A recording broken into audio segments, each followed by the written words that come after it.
Alright, so this is it. This is my final predictions for this edition of the FIFA World Cup. Obviously, most people recognize this. Is this the trophy given to the winners? Well, not the actual trophy. It's a replica. It's just a replica. A really good replica, by the way. Um. So yeah, in football, many fans who become professional players dream of actually winning this and lifting this one day. And to have the chance to call yourself a world champion is very rare, especially in the sport. So the question now is, who wins it this time?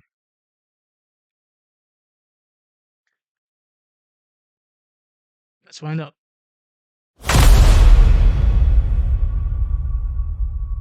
Okay, so for the longest time, I think since the past couple of months, I have spent much of my time putting up predictions from the group stages, who I think would actually make it through the group stages of the World Cup.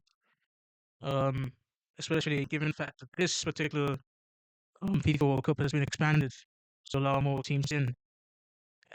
With the introduction of the round of 32 as well, in addition to the round of 16 as well. So yeah, obviously the recordings for those ones are out there. Then I also did the predictions for the knockout stages. So this includes the round of 16, the round of 32, quarterfinals, semifinals, and the actual finals. But I didn't actually go in detail too much into the finals yet. So that's what I'm actually going to do now. So yeah, I did the predictions for the knockout stages between the round of 32 right up to the semifinal round of this World Cup. So that's for the knockout stages. So now the question is, which team actually wins? Now, most people would have actually put out the predictions already. I know for a fact that the major um, sports channels and media channels out there, Fox Sports, ESPN, yeah, BBC as well, and a couple of others too as well, have actually put up their predictions too. And yes, there are also different content pages out there who have actually put up predictions as well. I think for my version, it's quite unique because I already predicted what I think would happen with the knockout stages separately, and the group stages too as well, one by one. I actually broke them down separately. So yeah, for those who actually followed those particular predictions which I gave out a few months back, this is the final version leading up to everything to just culminate and just to sum up everything. Regards to who I actually think would win. One thing about my predictions is that I actually take into account the different injury reports and actually the news that comes out for players who included into the squads and get removed from the squads. And we know for a fact that most teams have actually released the full squads for this World Cup by now. So it's very easy to now determine which ones are strong enough to make it into the knockout stages, and which ones would actually go on to possibly win. Now, there are six particular teams which I've actually focused on for this final prediction. So what I will do is to list from the least likely to win from the six to the most likely, which is the actual winner who I actually think would actually win this World Cup in that order. So basically from number six to number one, with six being the lowest or the least likely to win, and number one in this final prediction being the actual winner. Now, before I get into that, I just thought that this would be good for me to give a bit of context, a bit of background history, because the winners of the previous winners of the World Cup, and what it sometimes takes for a team to actually win the World Cup based on previous patterns. Now, most people would not know this, but I was actually born in a World Cup year, specifically 1998, so the 1998 World Cup. So I think it's best if I just use this template, which was put out as a good timeline to start from 1998 right up to the current World Cup holders, which is Argentina in 2022.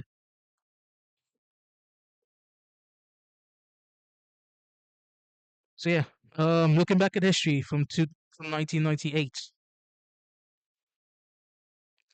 obviously it was a different era.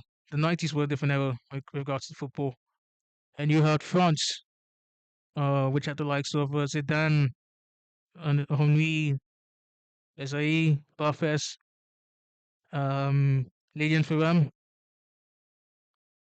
and a host of other guys too as well. The thing about the 1998 World Cup was that France started out in a way that was highly expected of them to actually win, unlike other winners after them. Obviously, they were favorites due to the fact that they were the hosts of the 1998 World Cup. So there was a lot of pressure on them to deliver. And there was also certain criticisms regards to the diversity aspect of the team at the time. So yeah, pressure was actually on them to really deliver in that World Cup, and they actually did. Obviously, the final has a bit of controversy attached to it, given the fact that Ronaldo, Brazilian Ronaldo, had a bit of a health issue going into that final,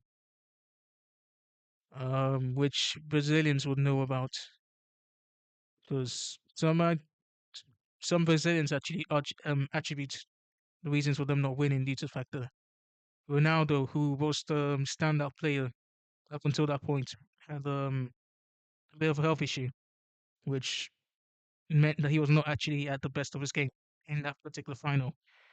And yeah, the story most people would know France came out on top, and yeah, they won that one. Okay, so in 2002, the World Cup was hosted in South Korea and Japan, which was quite unique because that was the first ever World Cup to be hosted in Asia.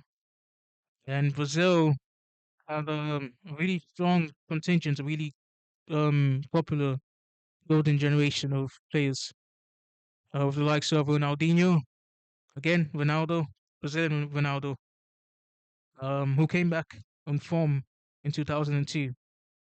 And also they had the likes of Rivaldo, Cafu as well, Roberto Carlos. And yeah, Brazil really had a point to prove because they felt like they were robbed of something back in '98.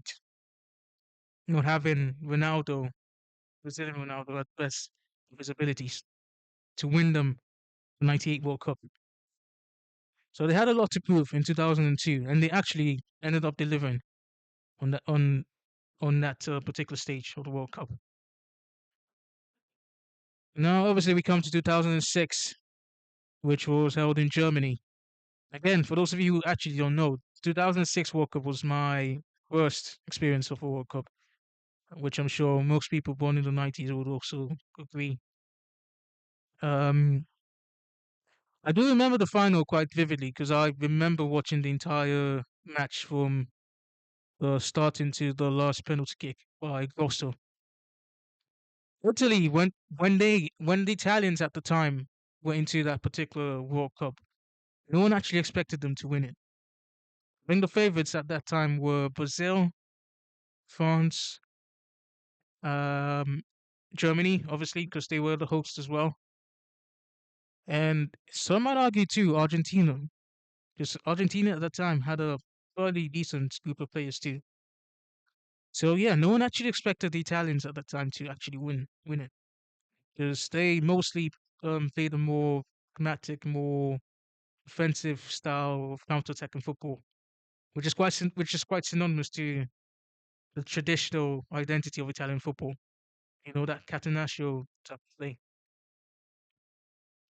So yeah, they went to the 2006 World Cup um, with not much pressure on them, aside from the fact that they had the pressure of the football scandal which happened in Italy at the time with the Italian league Serie A, which resulted in clubs like Juventus being relegated to the second division. So yeah, you could still argue that there was some sort of point to prove in that World Cup for them.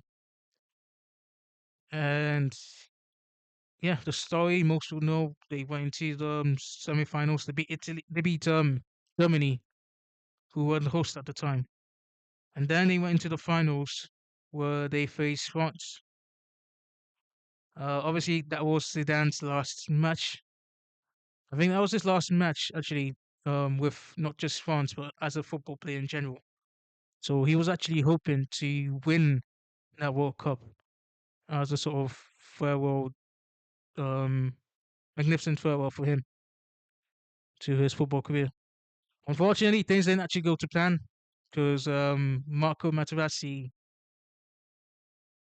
spoke some very foul words to him, which I won't say here because this would also go up on YouTube too. So yeah, um, so yeah, that resulted in Zidane butting him in the chest and getting a red card and a yellow card too as well, getting sent off, and that really psychologically affected the French national team at that moment, at that crucial moment in the match. So, as most people who watched that particular match would know, France and Italy went on to penalties, and obviously with the final penalty kick coming by Fabio Grosso, which gave Italy the World Cup in that one. In 2010, this is interesting because in 2010, no one actually expected Spain to win the 2010 World Cup. Now, yes, they won the Euros back in 2008 at that time. And yes, this was the beginning of the era of tiki-taka football, which is basically a subversion or which took its inspiration from total football too as well.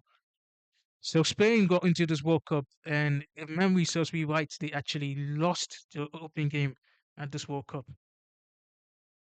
But then here's the thing too, because one thing about most teams that go on to win the World Cup is that they usually start off very badly, sometimes not all the time.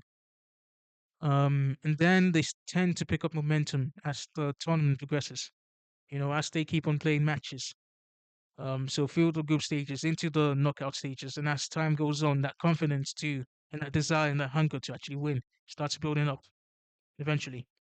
And that's what happened with this Spanish team, this generation of Spanish team back then in 2010, which had the likes of Andres Iniesta, Iker Casillas, Xavi, and yeah, David Villa as well, and also players like Fernando Torres, Carlos Puyol, sorry, Sergio Ramos too as well.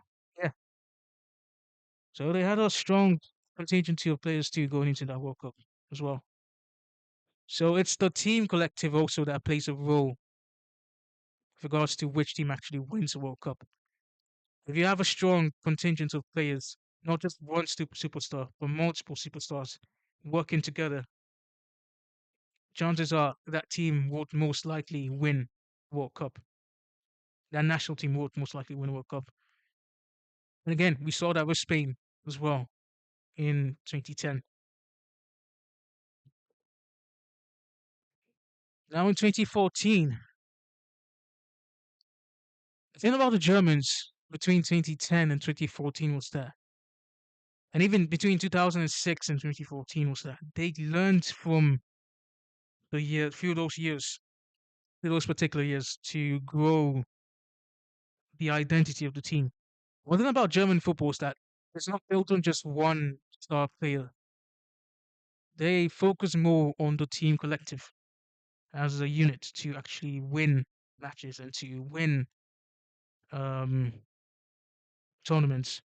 And yes, we did see the seeds of Gegenpressing coming into play with that particular German team back in 2014 too. That's the 2014 World Cup. And for a while, most people would have thought that Argentina and also the Netherlands were likely to win. But obviously, that never happened. Brazil were also favorites at the time, but as most people would know, Brazil had a heavy dependence on Neymar, who once he went down, everything just fell apart. Like it all just practically the team, Brazilian team at that time was just built on this need to get Neymar to perform at his best at that time, which cost them dearly because once he got off with that injury, the match between Brazil and Germany was. If you're Brazilian, you would agree with me on that one. That it's one to forget till this day. That 7-1 defeat still echoes through the Maracanã Stadium and through the minds of most Brazilians. So yeah, Germany made it to the finals. Germany faced Argentina. Messi was trying to win his first World Cup, and I'm using the words first here because we still don't know if he's actually going to win yet. And I'm coming to that very soon. So yeah, Messi won the World Cup later on, but in 2014 he was trying to win. Unfortunately, that didn't happen because most people would know that Germany, through Mario Götze, managed to win at the last minute of extra time. With that lone goal by Götze at that World Cup. So yeah, Messi and Argentina sadly failed on that occasion. All right, so in 2018, this is where things get interesting because at the 2018 World Cup, you could argue that Portugal at that time and Argentina and Brazil were all seen as favorites going into this one. And here's the reason why. Brazil obviously were trying to erase the disaster from 2014 with that defeat to Germany. They won the Olympics, gold medal at the Olympics in 2016, which was held in Brazil. Um, then you had Portugal, who obviously won the Euros back in 2016. So building off that momentum from that 2016 squad going into this World Cup, there was high expectations for them to do something. And with Argentina, obviously they still had the experience from 2014, being finalists at the previous World Cup in 2014, going into the 2018 World Cup. France were actually the anomaly going into this because no one actually knew how strong they were actually going to be. Obviously, yes, um, they made the finals of the 2016 Euros too as well, so they did have strength and they did have a bit of drive going into this. They really shocked the world in this particular World Cup by going all the way and actually winning.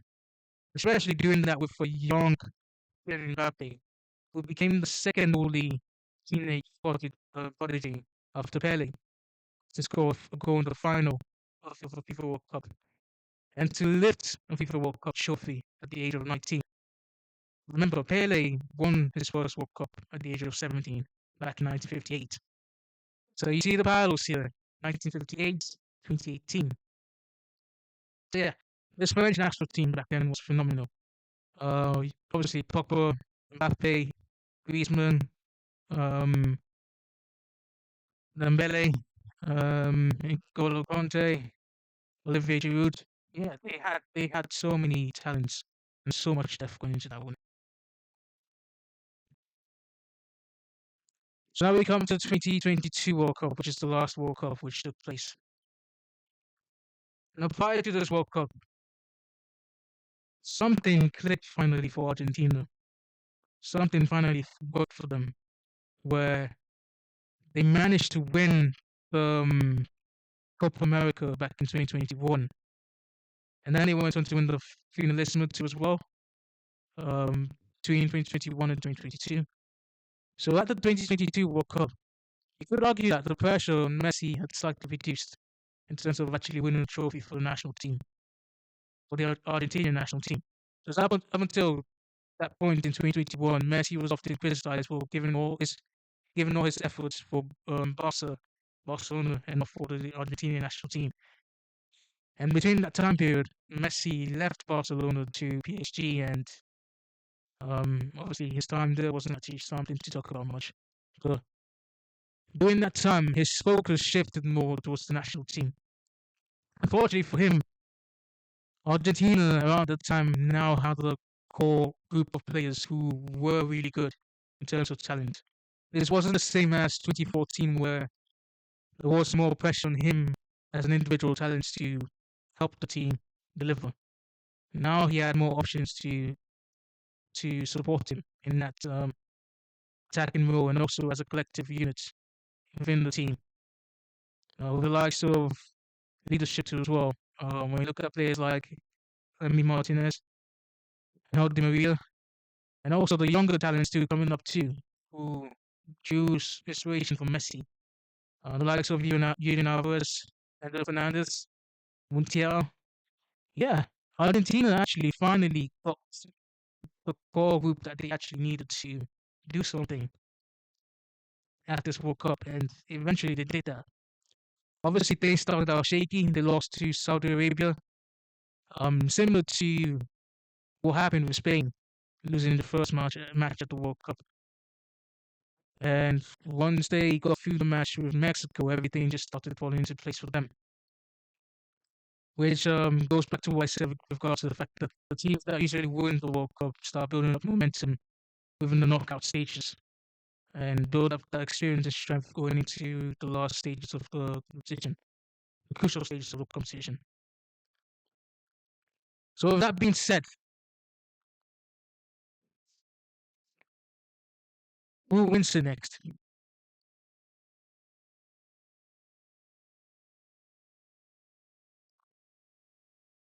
Okay, so like I said before, at the beginning of this whole monologue which I started out doing, there are 6 teams which I think could win this. 6 teams. In 5th place, I have England.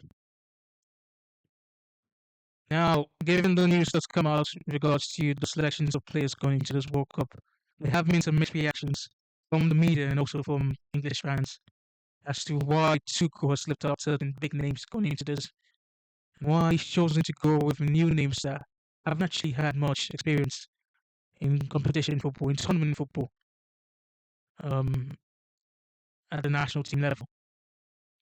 But I still think that you still have to trust Tuchel in the fact that he is a tactician. He knows how to actually get the best of a team, especially when it comes to knockout stage football.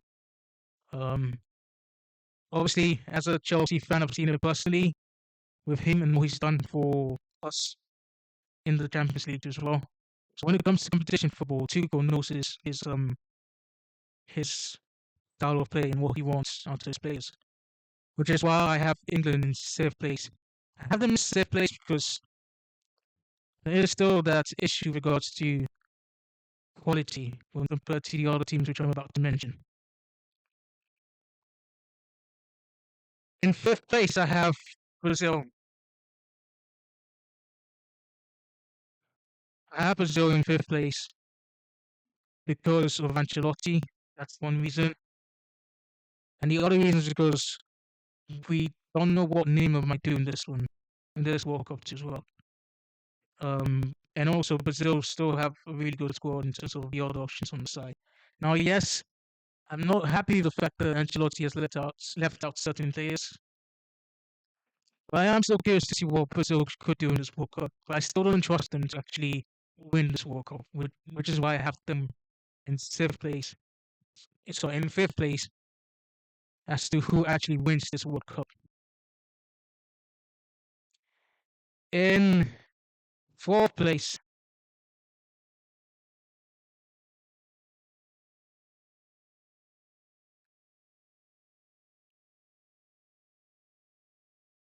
now this might sound crazy to some people, but in 4th place I have Morocco. Because I still think they have a point to prove going into this, and it seems like they are the only African team who actually might take this competition, this tournament seriously. Obviously, given the issue with regards to the Afghans and how they won the Afghans. So there is a reason and a point to prove to show that they are actually serious champions, as African champions, and hopefully, possibly world champions if they manage to do that. But yeah, I don't have them up in terms of top three, so yeah, they stay at fourth place. In third place, I have. There's my shock, people. I actually have France in third place. Now I know, I might get criticized for putting them in third place for this, given the fact that they have an outrageously good squad right now. Not just Mbappe, Dembele, Zaire Emery, Michael Olise, Conte is still back in the team. I mean, it's just ridiculous. Sunday, yeah, France, and I'm still looking at it in the sense that they could still prove me wrong and actually win. But this is a World Cup eventually. And certain things could happen along the way between the group stages and final. So, in my case, I know most people have actually predicted France to win in their predictions. But for me, I chose to put them in third place. But then they could easily also be in second place or first place in this particular prediction. So then at this time, most will be asking me, why have them in third place and who do I actually have in second place and who do I actually have in first place? Which is a good question. In second place, I have Spain in second place. This wasn't easy for me because in my in the days leading up to this, um, I initially had them in first place, and I still wouldn't be surprised if they actually win. Because in my original draft prediction for this, I had them in first place. So yeah, this might shock people who come by this later on. Um, because looking at the injuries which have come out from Spain going into this competition, I still feel like like certain talents needed to get the most out of the team come in later on to affect them. But then they might prove me wrong and they actually might win. I still think they can win. Because I have them still really close to winning. I have them in France still likely to win. In my heart. Or in my head. And number one, the team that I think that might actually win is Portugal. Yeah, so for the CR7 fanboys out there, and for his cult of his cult fan base out there, it is a celebratory moment for you. But I just have this feeling that Portugal might do something at this World Cup. It's just this gut feeling. And they have the talent now to actually do so. The only problem has to do with the fact that will Cristiano rely on his teammates to get him across the finish line? Because he needs to realize that this is not going to be like 2018 or 2022 or the previous World Cups where he gets to steal the show. There will be some instances where other players do, like Leao um, or Ramos or yeah, just different players in the Portuguese national team that actually stand out more than him. Coutinho could even score the winning goal for him in the final. So yeah, for Portugal, I think the stars are finally aligning for them to actually win this. Then again, I might be wrong, and I still could possibly see France or Spain winning it. I still could see Lamine Yamal lifting the World Cup trophy later on. So I'm still keeping my options open for that particular scenario if it plays out in the future. But I do believe that Portugal will win this one, which is why I have them in number one for this one. So yeah, this is my final predictions, and if it plays out the way I think it might play out, we might be seeing Cristiano lifting this at the. It sounds ridiculous, but yeah, it could happen. It could happen. It's likely to happen. And also, look at this in this way: Spain and Portugal will have a replay of the UEFA Nations League final in this World Cup final coming up. Or you could have a repeat of the 2016 Euros final between Portugal and France as well. But bear in mind that France and Spain might have to face each other in the semi-finals of this World Cup. Look at how the groups have been made and everything with regards to the knockout stage too as well. So it looks like Portugal have the easier routes compared to Spain and France. But then they would also have to face an Argentina at some point too. So I think things might be falling in place for Portugal to actually get there slowly. But yeah, Portugal could win this one.